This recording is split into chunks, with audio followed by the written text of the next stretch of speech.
አንድ ምሳሌ ልንገራችሁ ክርስቲያን ምን መሆን እንዳለበት ክርስቲያን ሁሉ ጊዜ ጠረጴዛ ላይ ያለ መጽሐፍ ከሳሎን ጠረጴዛ ላይ ያለ መጽሐፍ የመጣ እንግዳ ሁሉ ሳባ አድርጎ ገለጥ ያደረገ ያነበዋል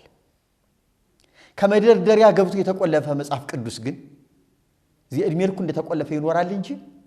አይነበብም ስለዚህ መጽሐፍ ቅዱስ ምን ይባላል የጠረጴዛ መጽሐፍ ነው እንጂ የመደርደሪያ መጽሐፍ አይደለም መጽሐፍ ቅዱስ የጠረጴዛ መጽሐፍ ማዕድ ነው 24 ሰዓት ማዕድ ነው የተከዘ ያዘነ የተጠማ የተራበ ሁሉ ከዚህ ቃል ወስዶ ነው መጥገብ ያለበት ስለዚህ ከማንኛውም ክርስቲያን ቤት መጀመሪያ ከጠረጴዛ ላይ መገኘት ያለበት ምንድነው መጽሐፍ ቅዱስ ነው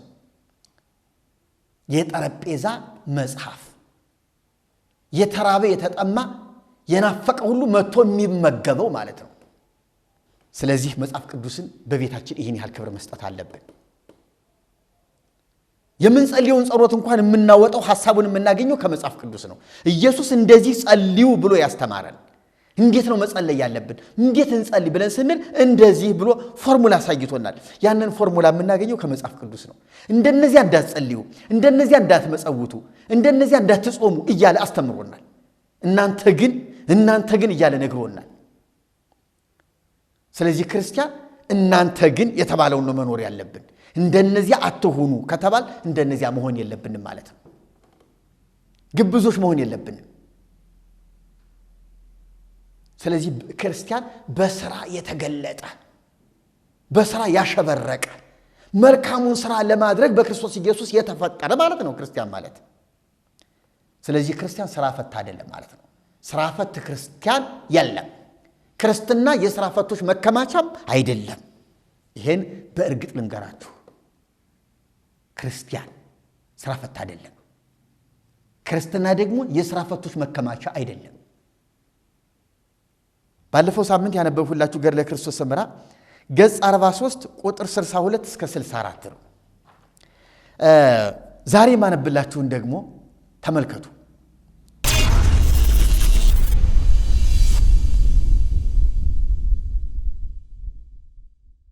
በደብረ ሊባኖስ አቅራቢያ ወይም አካባቢ ስትደርስ የራስ ጸጉሯን ይዛው በነበረ ምላጭ ላጨች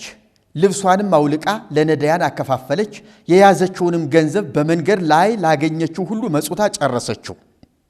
ከዚያም አስቀድሞ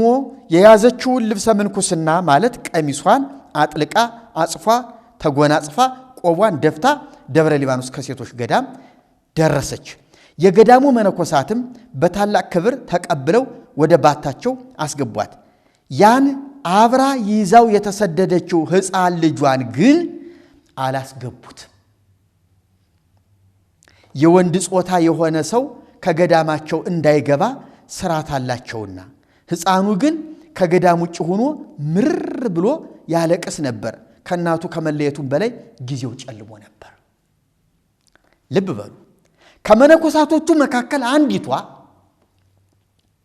ያ ሕፃን ረሃብ ይዞት ጨለማ ውጦት ድንጋጼ ተሰምቶት ምርር ብሎ ሲያለቅስ በሰማች ጊዜ ይህ ሕፃን በብርድና በችጋር ሲሞት ከማየት ይልቅ አባቶቻችን የወንድ ጾታ ወደ ገዳማችን እንዳይገባ በግዝት የወሰኑትን ሕግ ተላልፌ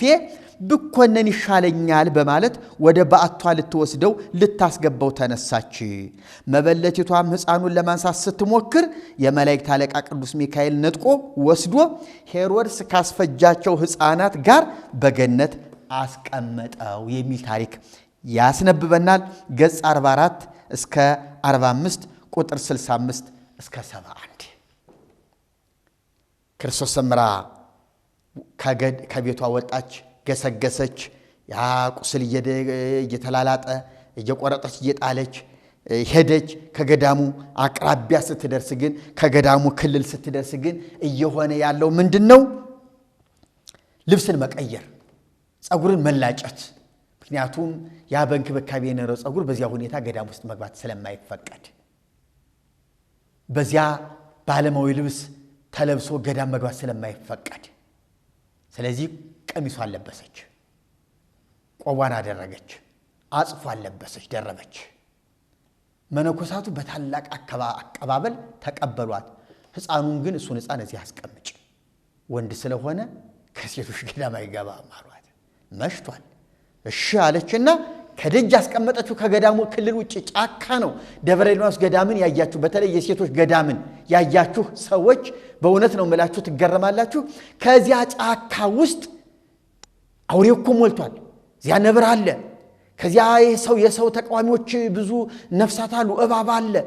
ዘንዱ አዙ አለ ብዙ ነፍሳት አሉ ያንን ሕፃን አሞራ ሳይቀር እኮ ሕፃኑን እንኳን አንስቶ ይወስደዋል እሺ የራሱ ጉዳይ አለችና ሕፃኑን አስቀምጣ ለጽድቅ ብላ ገባች ሕፃኑ ግን አንደኛ ጨለማ ሁለተኛ ጡት መጥባት ያልተወገነ ሕፃን እርወት በዚያ ላይ ብቻውን በር ተዘጋበትና ከሴቶች ገዳም ደጅ ምን አለ ወደ ወንዶች ገዳም እሺ ቢወስዱት ገርላት እኮ አንዳንዴ እኮ ድራማ ነው የሚሰሩት ያለው የሚጫወቱት እኔ አሁን ታሪኩ እውነት ነው ሆኗል እያልኳችሁ አይደለም በጣም የተቀነባበረን የሐሰት ታሪክ ነው ግን እንደዚህ የሐሰት ታሪክ ጸረ ወንጌል እንደሆነ ነው ደግሞ ነው እያልኳችሁ ያለሁት ለምንኩስና ተብሎ እንዲህ ነው ወይ መደረግ ያለበት ለመሆኑ ምንኩስና ምንድን ነው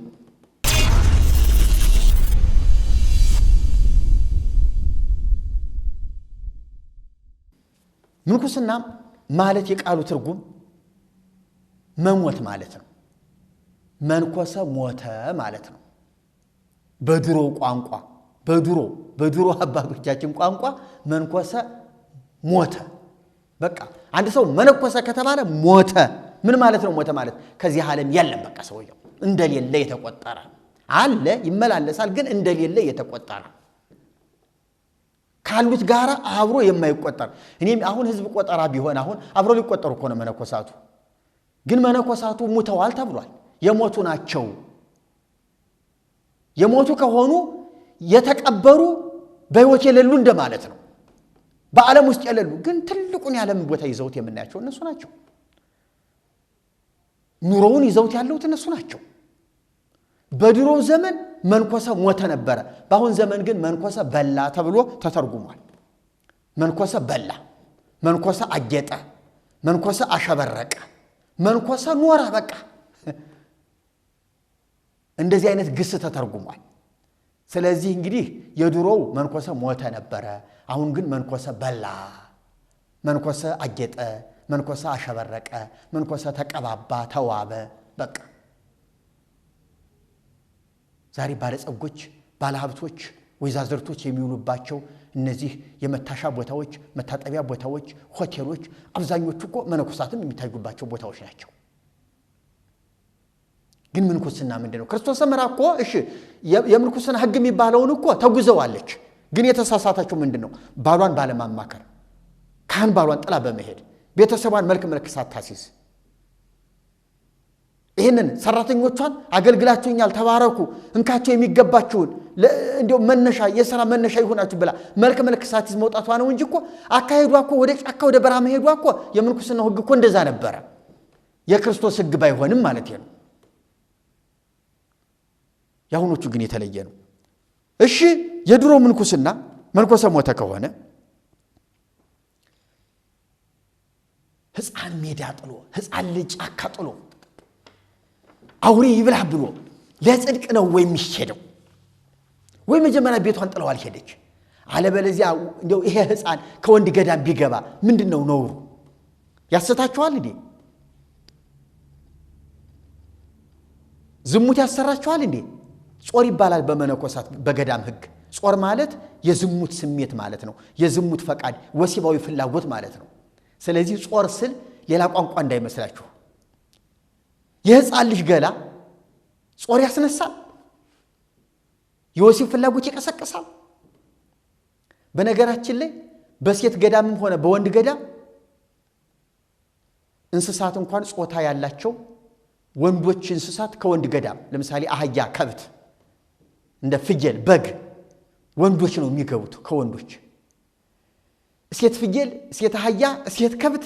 ገዳም ውስጥ አይገባም ለምን ሲባል መነኮሳቱ ይፈተናሉ ሴታዊ ጾታቸውን አይተው በዝሙት እንዳይፈተኑ አያሳዝንም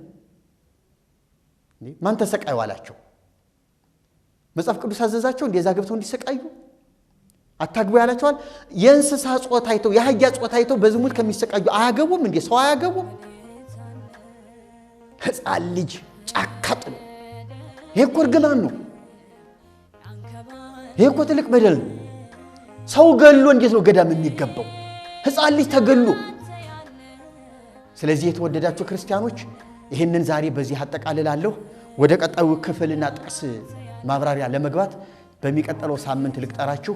ክብር ለአምላካችን፣ ክብር ለአብ፣ ክብር ለወልድ፣ ክብር ለመንፈስ ቅዱስ አንድ አምላክ ይሁን። እግዚአብሔር ይባርካችሁ። ሰላም ሁኑልኝ።